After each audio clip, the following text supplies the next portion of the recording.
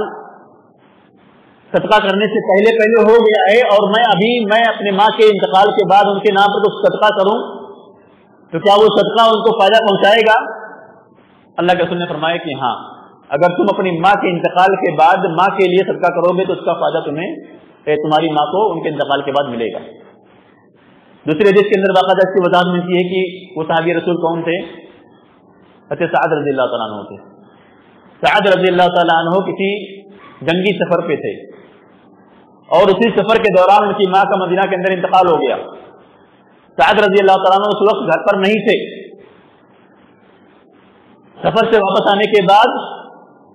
آپ اللہ کے رسول کے پاس جاتے ہیں اور کہتے ہیں کہ اللہ کے رسول صلی اللہ علیہ وسلم، میری ماں کا اچانک انتقال ہو گیا ہے اور میرا گمان ہے، مجھے یقین ہے کہ اگر میری ماں بول پاتی تو صدقہ وہ ضرور کرتی، تو کیا اگر میں اب ان کی طرف سے صدقہ کروں تو فائدہ پہنچائے گا؟ تو اللہ کے رسول نے فرمایا کہ ہاں، اگر تم صدقہ کرتے ہو تو اس صدقے کا فائدہ تمہاری ماں کو ملے گا۔ چنانچہ سعد رضی اللہ تعالیٰ عنہ نے تقریباً پانی کا صدقہ ان کے نام پہ کیا۔ یہ حدیث اس بات کی واضح دلیل ہے کہ اگر کوئی قریبی رشتہ دار، کوئی بیٹا اپنی ماں کے نام پر، اپنے باپ کے نام پر، کوئی بھائی اپنے بھائی کے نام پر، اپنی ماں کے نام پر، اپنے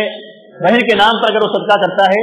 تو انشاءاللہ اس صدقے کا فائدہ اس میت کو اس کے انتقال کے بعد ملے گا۔ ایک اور روایت کے اندر ایک اور صحابی کا واقعہ ملتا ہے کہ ایک آدمی نے اللہ کے رسول جناب محمد رسول اللہ علیہ وسلم سے سوال کیا کہ اللہ کے رسول صلی اللہ علیہ وسلم، میرے والد کا انتقال ہو گیا۔ وہاں پر پہلی حدیث کے اندر ماں کا تذکرہ ہے، ان ابی مات، میرے والد کا انتقال ہو گیا، وترک مالا ولم یوصی،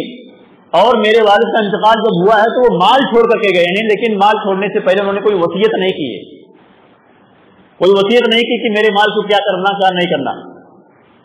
اور میرے والد کا انتقال ہو گیا تو اللہ کے رسول اگر میں اپنے والد کے نام سے کچھ صدقہ کروں تو کیا وہ صدقہ ان کے لیے ان کے گناہوں کا کفارہ بنے گا؟ اللہ کے رسول جناب محمد رسول اللہ صلی اللہ علیہ وسلم نے فرمایا کہ ہاں، اگر تم اپنے والد کے نام پر کوئی مال صدقہ کرتے ہو تو یہ مال کا صدقہ تمہارے والد کے گناہوں کا کفارہ بن جائے گا۔ صحیح مسلم کی روایت۔ ان دونوں حدیثوں سے معلوم کیا ہوتا ہے کہ میت کے اقربا اور اس کے رشتہ دار اگر میت کے انتقال کے بعد صدقہ کرتے ہیں تو انشاءاللہ العزیز وہ صدقہ میت کو فائدہ پہنچانے والا ہے۔ تیسری چیز ہے جو میت کے اقربا عمل کریں گے تو میت کو فائدہ پہنچے گا، وہ تیسرا عمل ہے نیابت کرنا۔ نیابت مطلب نائب بن کر کے میت کے حق میں کوئی کام کرنا، اور نیابت تقریباً 2 یا 3 چیزوں کے اندر ہی ممکن ہے۔ پہلی چیز ہے کہ میت کا انتقال ہو گیا ہو اور میت کے انتقال سے پہلے اس کے اوپر کوئی فرض روزہ باقی ہو۔ رمضان کا مان لیجیے کہ کچھ روزہ اس کے اوپر بچا ہوا تھا، کسی عورت کا انتقال ہو گیا اور انتقال سے پہلے اس کے اوپر کچھ رمضان کے روزے باقی تھے، اس کی وہ قضا بیچاری نہیں کر پائی، یا والد کا انتقال ہوا، والد بھی کچھ رمضان کے روزے چھوڑ کر کے چلے گئے، اس کے بعد میں ان کو قضا کا موقع نہیں ملا، یا ملا لیکن وہ پورا نہیں کر پائے، تو اب میت کے اولیاء کی ذمہ داری بنتی ہے کہ وہ ان چھوٹے ہوئے روزوں کو نائب بن کر کے اس کی قضا کر دیں۔ جب یہ روزے ان کے میت کے قضا کیے جائیں گے تو ان روزوں کی قضا کے بعد اس کا ثواب میت کو ملے گا۔ ایسے ہی اگر میت کے اوپر حج فرض تھا یا حج نہیں بھی فرض تھا، واجب نہیں تھا حج کے اوپر، اور اس حج کو کرنے سے پہلے کسی میت کا انتقال ہو گیا، اب اس کے اقربا اور اس کے قریبی رشتے دار چاہتے ہیں کہ اس میت کے نام پر جا کر کے حج کر دیں،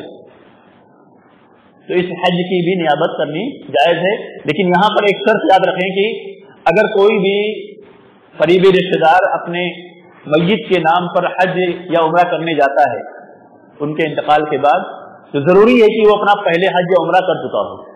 کیونکہ حج بدل کے لیے شرط کیا ہے بنیادی طور سے کہ وہ پہلے اپنا حج یا عمرہ کر چکا ہو تب وہ کسی اور کی طرف سے حج یا عمرہ کرے۔ تو اگر کسی شخص کا انتقال ہو گیا ہے اور انتقال سے پہلے وہ حج اور عمرہ نہیں کر پایا تھا، تو انتقال کے بعد اس کے اولیاء اور اس کے قریبی رشتے دار اس کی جانب سے حج اور عمرہ کر سکتے ہیں، اس میں کوئی حج کی بات نہیں ہے، حج کے اندر بھی نیابت کی گنجائش ہے۔ اور تیسری چیز ہے نیابت نذر سے۔ میت نے کوئی نذر مانی تھی، کوئی منت مانی تھی، جو نذر اور منت جائز چیز کے اندر تھی، اللہ کے اطاعت اور فرمانبرداری کے اندر تھی، اور اس نذر کو اور اس منت کو پورا کرنے سے پہلے وہ دنیا سے چلا گیا، تو اس کے جو میت کے اقربا اور اس کے رشتے دار ہوں گے اس کی نظر کو بعد میں پورا کر سکتے ہیں۔ اس کی دلیل اللہ کے رسول جناب محمد رسول اللہ علیہ وسلم کے پاس ایک عورت آئی اور اس نے کہا کہ اللہ کے رسول میری ماں کا انتقال ہو گیا ہے، میری ماں کا انتقال ہو گیا ہے اور انتقال سے پہلے ان کے اوپر 1 مہینے کے روزے باقی، پورے مہینے رمضان کا روزہ ان کے اوپر باقی رہ گیا ہے، تو کیا اب اگر میں ان کی جانب سے ان روزوں کو پورا کروں تو ان کو فائدہ پہنچے گا؟ اللہ کے رسول نے فرمایا کہ ہاں، تم ان روزوں کو پورا کر دو، اس کا فائدہ ان کو پہنچ جائے گا۔ پھر انہوں نے سوال کیا کہ اللہ کے رسول میری ماں کا انتقال ہو گیا اور وہ حج نہیں کر پائی تھی، تو اگر میں ان کی جانب سے حج کروں، نائب بن کر کے نیابت کرتے ہوئے میں ان کی جانب سے حج کروں تو کیا اس حج کا فائدہ ان کو ملے گا؟ اللہ کے رسول نے فرمایا کہ ہاں، تم حج کرو، اس کا فائدہ ان کو ملے گا۔ تو یہ تیسرا عمل ہے میت کے اولیاء اور ان کے رشتے داروں کے حوالے سے کہ اگر میت کے اقربا اور اولیاء نائب بن کر کے نیابت کرتے ہوئے میت کے چھوٹے ہوئے روزوں کو پورا کرتے ہیں یا حج اور عمرہ کرتے ہیں یا نظر وغیرہ کو پورا کر دیتے ہیں تو انشاءاللہ العزیز اس عمل کا فائدہ میت کو ان کے انتقال کے بعد میں ملے گا۔ لیکن یاد رہے ایک چیز، خاص کر صدقے کے حوالے سے عام طور سے مسلمانوں کے درمیان جب صدقے کی بات میت کے نام پر کرنے کی کہی جاتی ہے تو لوگ انگلی پکڑاؤ تو پورا پہنچا پکڑنے کی کوشش کرتے ہیں۔ حدیث کے اندر یا حدیث کے اندر میت کے نام پر صدقے کا ذکر ملتا ہے، اور صدقہ ہم اور آپ اپنی زبان میں الحمدللہ اچھے سے سمجھتے ہیں کہ صدقہ مطلب کیا ہوتا ہے۔ صدقے کا تعلق عام طور سے مال سے ہوتا ہے، اس کے اندر پیسہ لگتا ہے، روپیہ لگتا ہے، لیکن آج لوگ صدقے کا بہانہ بنا کر کے میت کے نام پر قرآن پڑھنا شروع کر دیتے ہیں. بہت سارے لوگ عبادتیں شروع کر دیتے ہیں ان کے نام پر. صلاۃ غوثیہ لوگوں نے آج عام کر دیا ہے اس نیت سے کہ میت کو فائدہ پہنچانا آدمی کو. تو یاد رہے کہ صدقے کا تصور احادیث کے اندر الحمدللہ ہے میت کے نام پر، لیکن ایسا صدقہ کرنا جو شریعت سے ہٹ کر کے ہو، خاص کر صدقہ کرنے کے لیے کوئی دن فکس کرنا، کوئی ٹائم فکس کرنا، کوئی مہینہ فکس کرنا، کوئی اسلامک تاریخ کو فکس کرنا شریعت کے اندر کی کوئی گنجائش نہیں ہے. احادیث کے اندر ہمیں اور آپ کو صدقہ کرنے کا ذکر ملتا ہے، لیکن کہیں پر ہم کو کوئی تاریخ نہیں ملتی ہے. اس لیے میت کے نام پر میت کے انتقال کے بعد 10ویں دن 10واں کرنا، 20ویں دن 20واں کرنا، 40ویں دن 40واں کرنا اور سال بھر کے بعد برسی کرنا یا شیخ عبد القادر جیلانی رحمہ اللہ کے نام پر 11ویں کرنا، یہ سب دین کا حصہ نہیں ہو سکتا. کیوں نہیں ہو سکتا ہے؟ کیونکہ یہاں پر دن اور تاریخ کو فکس کیا جا رہا ہے. اور صدقے کے لیے ہم نے بھی آپ کے سامنے بتایا کہ اس کے لیے کوئی دن و تاریخ متعین نہیں ہے. کوئی بھی عمل جو شریعت کے اندر عمومی طور سے جائز ہو وہ جائز ہے، لیکن اگر ہم اسی عمومی عمل کو ایک خاص انداز میں کرنے لگیں اور اسی خاص انداز کو ہم شریعت کا حصہ مان کر کے کرنے لگیں تو وہی جائز عمل بعد میں ناجائز عمل ہو جاتا ہے. جیسے صدقہ کرنا جائز ہے، میت کے نام پر صدقہ کرنا جائز ہے، لیکن کوئی شخص کہے کہ میں اپنے میت کے نام پر صدقہ اس کے 10ویں ہی دن کروں گا، 20ویں ہی کروں گا، 40ویں ہی کروں گا، اس کا یہ صدقہ کرنا اب جائز نہیں ہوگا. کیوں نہیں جائز ہوگا؟ کیونکہ شریعت نے ٹائم اور دن فکس نہیں کر کے ان کو دیا ہے. ہم عمومی طور سے جب چاہیں تو صدقہ کرنے کوئی مسئلہ نہیں ہے. ایسے ہی بسا اوقات لوگ سوال کرتے ہیں کہ شیخ عبد القادر جیلانی رحمہ اللہ کے نام پر جو 11ویں ہوتی ہے، اگر ہم شیخ عبد القادر جیلانی رحمہ اللہ کو صدقہ کر کے فائدہ پہنچانا چاہیں، ان کا انتقال ہو چکا ہے، اب ان کے انتقال کے بعد اگر ہم ان کو صدقہ کر کے فائدہ پہنچانا چاہیں 11ویں کی تاریخ کو نہیں، عام طور پر لوگ سوال کرتے ہیں کہ 11ویں تاریخ کو نہیں بلکہ اس کے علاوہ کسی اور دن میں، عمومی دن میں ہم شیخ عبد القادر جیلانی رحمہ اللہ کے نام پر صدقہ کرنا چاہتے ہیں تو کیا اس کی گنجائش ہے کہ نہیں ہے؟ کیا اس کا جواب بنے گا؟ 11ویں کی وہ تاریخ فکس نہیں کر رہا ہے، وہ عمومی طور سے اس عبد القادر جیلانی رحمہ اللہ کے نام پر صدقہ کرنا چاہتا ہے. یہ صدقہ ابھی کرنا جائز نہیں ہے. حالانکہ میں نے ابھی کہا کہ عمومی طور سے صدقہ میت کے نام پہ جائز ہے، لیکن یہاں پر کہہ رہا ہوں کہ شیخ عبد القادر جیلانی رحمہ اللہ کے نام پر 11ویں کو چھوڑ کر کے کسی اور دن کو صدقہ کرنا جائز نہیں ہے. کیوں نہیں جائز ہے؟ کیونکہ شیخ عبد القادر جیلانی رحمہ اللہ ہمارے کوئی قریبی رشتے دار نہیں ہے. اور میت کے نام پر صدقہ کرنے والی بات آپ حدیث کے اندر غور کریں گے، ہر حدیث کے اندر تقریباً آپ کو یہ ملے گا، ان امی میری ماں کا انتقال، ان ابی میرے باپ کا انتقال، میرے بھائی کا معاملہ ہو گیا، اور قریب لی میرے کسی قریبی کا معاملہ ہو گیا ہے. احادیث کے اندر بلڈ ریلیشن کا ذکر ملتا ہے، کیونکہ ہمارا قریبی رشتے دار ہو، ہمارے والد ہوں، ہماری والدہ ہوں، ہمارے بھائی ہوں، کوئی ہمارا قریبی ریلیٹو ہے، اس کا انتقال ہو رہا ہے تو اس کے انتقال کے بعد اس کے نام پر صدقے کی گنجائش بنتی ہے. کیونکہ شیخ عبد القادر جیلانی رحمہ اللہ ہمارے قریبی رشتے دار نہیں ہے، ہمارا ان سے کوئی خونی رشتہ ہی نہیں ہے، اس لیے ان کے نام پر 11ویں تو ویسے ہی نہیں جائز ہے، کیونکہ وہاں پر ایک ڈیٹ فکس ہو رہی ہے. 11ویں نہ بھی کوئی کرے تب بھی عمومی طور سے ان کے نام پہ صدقے کی گنجائش نہیں ملے گی. کیوں نہیں مل سکتی ہے؟ کیونکہ وہ ہمارے قریبی رشتے دار نہیں ہے اور ایسا عمل کرنا اسلاف سے بھی ثابت نہیں ملتا ہے. اس لیے کوئی بھی عمل کرنے سے پہلے ہمیں کتاب و سنت کے پیمانے پر لا کر کے اس کو چیک کرنا چاہیے کہ یہ عمل کتاب و سنت سے میچ کھا رہا ہے کہ نہیں کھا رہا ہے. اگر کھاتا ہے تو ٹھیک، اور اگر نہیں کھاتا ہے تو ہمیں اس سے دور رہنا چاہیے، اس سے بچنے کی کوشش کرنی چاہیے. خلاصہ یہ پورے درس کا کہ میت کے نام پر اگر کچھ فائدہ ہم کو پہنچانا ہے تو فائدہ پہنچانے کے لیے شریعت نے اس کا راستہ کھول کر کے رکھا ہے، اور میت کو اس کے انتقال کے بعد فائدہ جو پہنچتا ہے وہ خود اس کا نیک عمل ہے، اس کا صدقہ جاریہ ہے، اور علم نافع اس پر چھوڑا ہوا ہے، اور ولد صالح جو اس کے لیے دعائیں کرتی ہے. اور ان کے اقربا جو اعمال کر سکتے ہیں، ان کے اقربا اور خونی رشتے دار میت کو اس طور سے فائدہ پہنچا سکتے ہیں کہ اس میت کے لیے وہ دعا استغفار کریں، اس کے نام پر صدقہ کریں بغیر کسی ٹائم اور دن اور تاریخ کو فکس کیے ہوئے. اور ایسے ہی اگر میت کی جانب سے روزے یا حج وغیرہ چھوٹ گئے ہیں تو ان کے نام پر نیابت کرتے ہوئے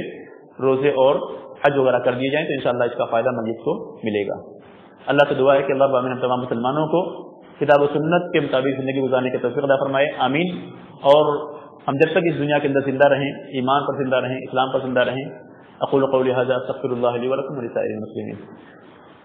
اگر کسی کے پاس کوئی سوال ہے تو سوال پوچھ سکتے ہیں۔